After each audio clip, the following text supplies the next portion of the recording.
L'année 2024 ne sera pas une année comme les autres. Croyez-le ou non, cette année nous serons plus proches que jamais du retour de Jésus, car il nous apportera des signes très importants qui confirmeront ce que la Bible disait déjà depuis des millénaires. Et dans cette vidéo, je ne vais pas simplement apporter une parole d'amour et d'espoir à votre cœur. Ce que Dieu a pour vous aujourd'hui va bien au-delà de cela. C'est un appel, un avertissement concernant les 4 événements qui se produiront dans le monde à partir de l'année 2024.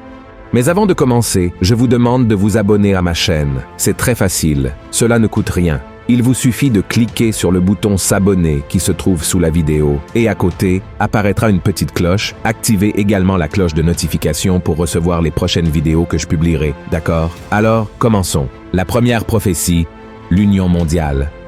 Lisez avec moi ce passage de l'Apocalypse, chapitre 13. Il dit ainsi: « Et il se tint sur le sable de la mer. Puis je vis monter de la mer une bête qui avait 10 cornes et 7 têtes, et sur ses cornes 10 diadèmes, et sur ses têtes des noms de blasphème. Et il lui fut donné de faire la guerre aux saints et de les vaincre. Et il lui fut donné autorité sur toute tribu, tout peuple, toute langue et toute nation. » Avez-vous déjà entendu parler du nouvel ordre mondial? Il est très probable que oui, et vous avez certainement déjà entendu parler de ce terme lors d'un culte ou dans un contenu chrétien sur Internet. Et à cause de cela, nous avons commencé à croire que ce sujet était exclusivement lié au domaine de la religion, comme quelque chose de très lointain, et parfois même fantaisiste. Mais ce n'est pas vrai. Le nouvel ordre mondial est plus réel que vous ne l'imaginez, et il est lié à tout ce que nous pouvons imaginer.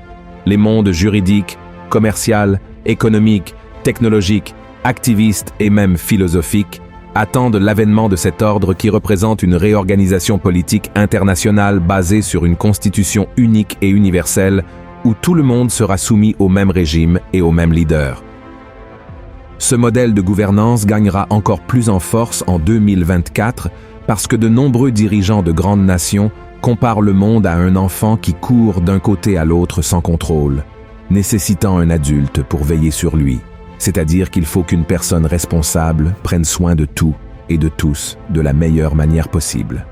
Et ces derniers temps, sous nos yeux, les pays se rapprochent de plus en plus en concluant des alliances politiques et économiques internationales qui, dans un avenir très proche, pourraient constituer et consolider un seul leadership mondial unifié.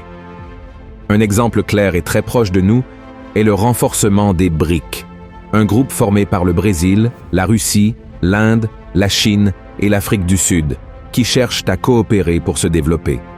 Les relations entre ces nations sont très renforcées par leur gouvernement actuel, et il est très possible que l'année 2024 soit encore plus importante pour eux. Certains membres de ce groupe défendent déjà la création d'une monnaie unique qui faciliterait les échanges entre ces pays. Et c'est juste un exemple d'union qui prépare le terrain pour la prophétie de l'Apocalypse 13, où le leader émergera et exercera son autorité sur toutes les nations, et ce leader est l'Antichrist. Alors, lorsque vous regardez à la télévision ou sur Internet que les pays se regroupent en prétendant vouloir se développer, rappelez-vous que ce n'est pas une coïncidence, mais plutôt la manifestation et l'accomplissement des prophéties écrites il y a des milliers d'années. Dieu ne veut pas que vous soyez trompés en 2024. Tout ce que vous entendez dire qu'il va se passer a une connexion. Aucun événement n'est isolé. Chaque guerre, chaque alliance et chaque désaccord font partie du plan prophétique du Seigneur. Vous pouvez être surpris par tout ce qui se passe et ce qui va arriver à partir de cette année. Mais Dieu n'est pas surpris. Tout suit le plan que le Seigneur a tracé un jour, et Jésus en a parlé lorsqu'il était sur terre. Donc, chaque fois que vous êtes confronté à un événement mondial en regardant les nouvelles, demandez-vous, comment cela est-il lié à ce que la Bible dit qu'il arrivera? Et alors, soyez attentifs. La deuxième prophétie, les avancées technologiques. Lisons un autre passage de l'Apocalypse 13 qui fait de grandes révélations sur ce sujet. Il est écrit ainsi: « Et elle fit que tous, petits et grands, riches et pauvres, libres et esclaves, reçussent une marque sur leur main droite ou sur leur front, et que personne ne put acheter ni vendre, sans avoir la marque, le nom de la bête ou le nombre de son nom. C'est ici la sagesse. Que celui qui a de l'intelligence calcule le nombre de la bête, car c'est un nombre d'hommes, et son nombre est 666. Et je ne sais pas si vous avez déjà pris le temps d'y penser, mais ce qui était inimaginable il y a 60 ans est devenu si courant aujourd'hui que nous ne pouvons pas imaginer nos vies sans ces choses. Et même si cette évolution rapide semblait impossible dans le passé, elle indique l'accomplissement des prophéties bibliques sur la fin des temps et le retour de Jésus. Parmi tant de technologies, l'une des plus avancées est le système qui surveille tout ce que nous faisons. Par exemple, ces derniers jours, j'utilisais une application qui relie mon téléphone à ma voiture et j'ai vu qu'elle avait suivi tous mes trajets au cours des dernières années. Elle a enregistré chaque endroit où je suis passé, chaque station-service, chaque restaurant au bord de la route où je me suis arrêté, combien de temps je suis resté et même combien j'ai dépensé en péage. Et la même chose se produit avec nos transactions financières. Il existe un système technologique économique qui nous permet de payer des factures et de faire des achats sans avoir d'argent liquide en main. Il suffit d'une carte de crédit ou d'une application sur le téléphone pour payer ce que nous achetons. Aujourd'hui, l'une des plus grandes difficultés des supermarchés et autres types de commerce est d'avoir des pièces de monnaie et des billets de petite valeur dans leurs caisses pour rendre la monnaie, car personne ne porte plus d'argent liquide. Cela peut sembler anodin, mais cet exemple que je vous ai donné montre qu'il existe une infrastructure de pouvoir, de contrôle et de surveillance prête à ce qu'un leader mondial prenne le contrôle des finances de tous les habitants de la Terre. Et c'est exactement ce dont l'apôtre Jean parlait concernant la marque de la bête. Seuls ceux qu'elle autorisera pourront acheter et vendre.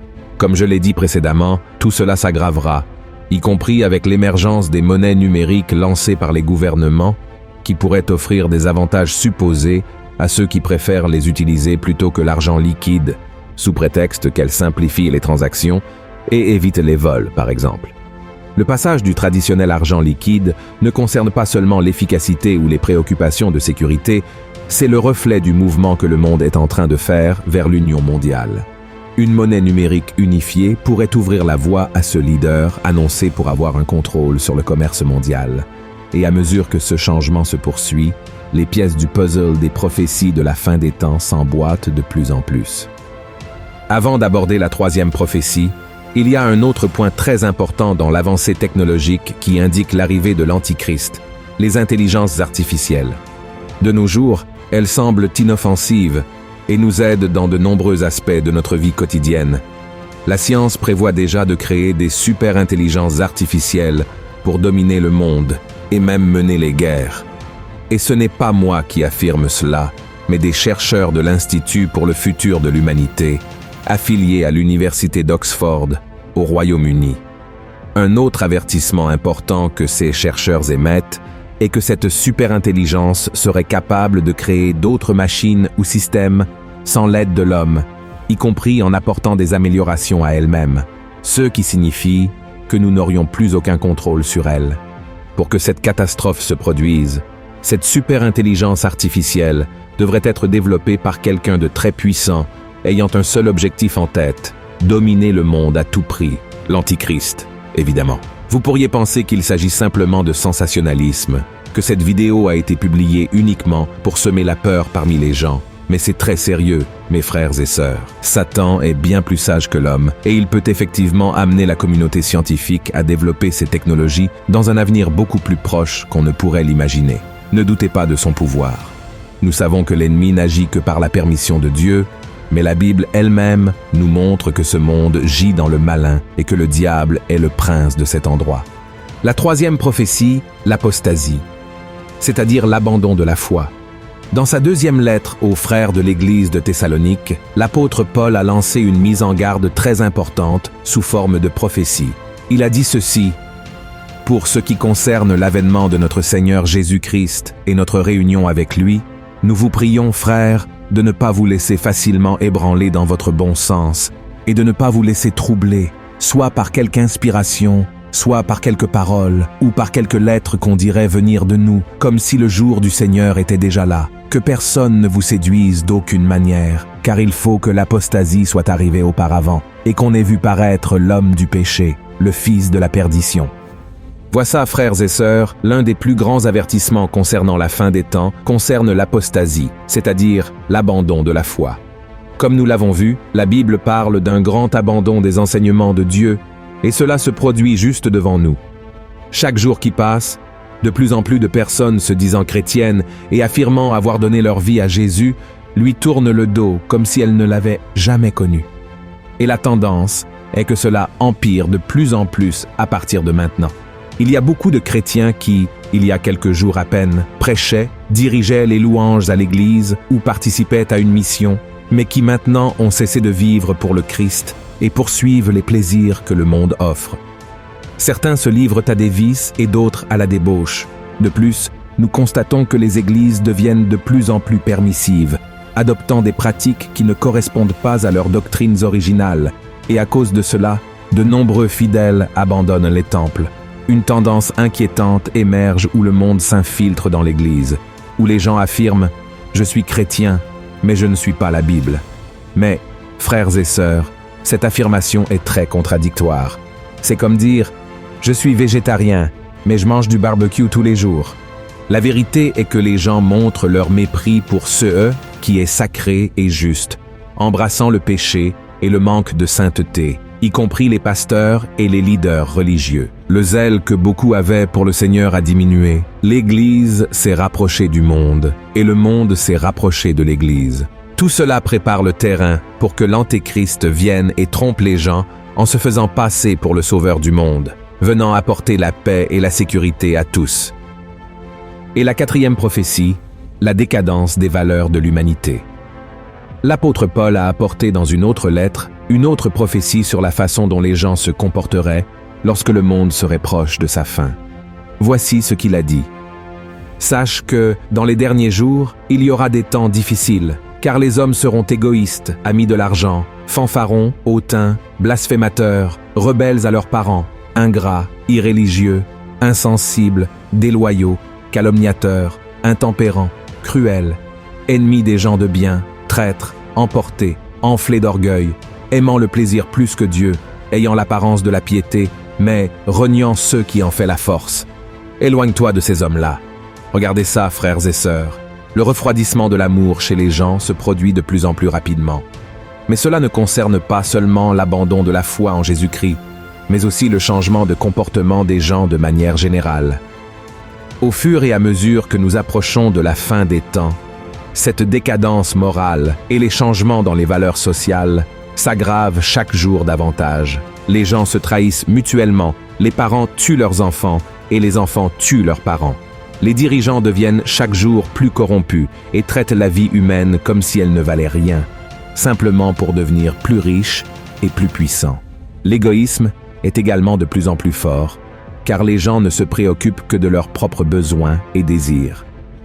Nous voyons cela de diverses manières, avec des mariages dépourvus de tout compagnonnage, où le mari et la femme ne pensent qu'à eux-mêmes. Même les dirigeants religieux veulent attirer plus d'attention sur eux-mêmes que sur la parole qu'ils devraient prêcher. En cette année 2024, nous devons intensifier notre relation avec Dieu afin que notre moi ne cherche pas à prendre la place dans nos vies qui appartient au Seigneur. Réfléchissez aux péchés que vous pourriez cacher à votre conjoint, à votre famille ou à vos frères et sœurs en Christ, et abandonnez-les dès que possible. Aucun de nous ne peut mener une double vie sans conséquence. Frères et sœurs, le péché est cruel, il promet la liberté, mais finit par asservir. Alors que les jours avancent, la nécessité pour les gens de rester vigilants augmente considérablement. Comme je l'ai expliqué dans cette vidéo, l'union mondiale, les progrès technologiques, le refroidissement de la foi et la perte des valeurs chrétiennes sont des avertissements pour nous tous, montrant que la fin est proche et que Jésus viendra très bientôt pour chercher ceux qui l'ont suivi et condamner ceux qui ont ignoré ses commandements et ont préféré vivre dans le péché.